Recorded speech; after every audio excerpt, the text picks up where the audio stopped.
We're about to dig into a 4-step process, guys, to teach you how to break a habit or to understand where you're at in that breaking of that habit, replacing a bad habit with a good habit. But where are you at in your business and in your life? Do you have more good habits than bad habits, or more bad habits than good habits? Because when I had more bad habits, I was $100,000 in debt living at home.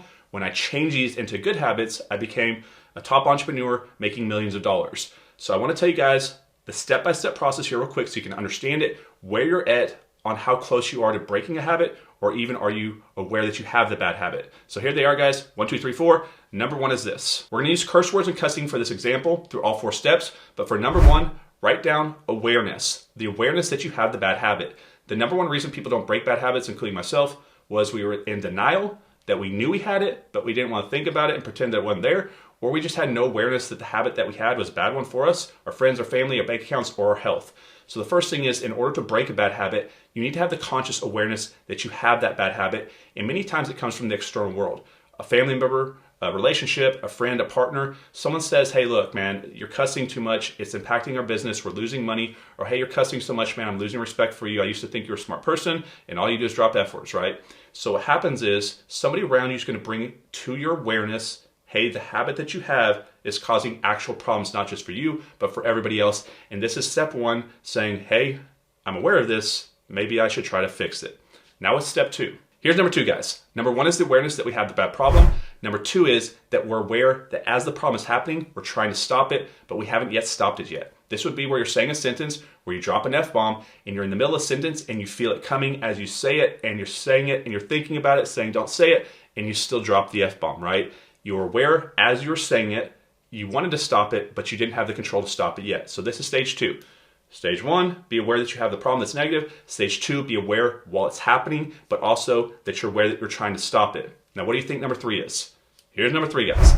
The awareness that you're saying it, but you can now stop it before you say it. So this would be the same sentence that you're going to speak before. And what's going to happen in this situation is you're going to talk, and get to the point where you're going to drop the F-bomb.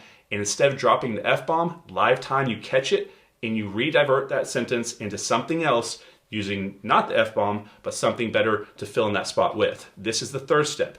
The awareness that you're saying it live time, but having the control to stop it and pivot it and not actually do what you're going to do, which is continue on that bad habit. And as you start to do this more, you'll move into step 4, which is the elimination of the bad habit. Now here's number 4, guys. This is when you've completely broken the habit and you no longer even think about the habit or the thing that you're doing. Our example here, cussing. We're in the middle of the sentence. Normally we would drop an F-bomb here.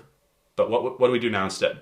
We don't even think about it. We have different vocabulary. We've broken the bad habit. We say something more intelligent, more impressive, more creative, and we have a better level of communication here, and we're not doing what we did before, which is dropping an F-bomb. So those are the 4 levels. Number 1, the awareness that you have the bad habit, that you should probably change it because it's causing a negative in some area of your life or to others around you. Number 2, you have the awareness as you're saying it, but you did not stop saying it. You still had that habit, and you're in the process of breaking it, but you're consciously aware of it while you're doing it. And number 3 is you're aware enough that as you're doing it and saying it, you stop before you say it and you replace what you were going to say with the F-bomb with something else that's much better. And the 4th one is it never even comes up in your conscious awareness and you've broken the bad habit. Now you guys can do this with any bad habit that you have. This 4-step process, just kind of replace it with whatever you're dealing with. So what I would do is I'd look at your business, your personal life, your relationships, your health, everything that kind of goes around having that perfect life, and look at all your bad habits, identify them, and start fixing on breaking them. But this is where you know where you're at kind of in that habit breaking process, how close you are to breaking it, or do I even know I need to start trying to break a habit? Hopefully this helps, guys. I'll see you on the next one. Go break those habits and improve your life.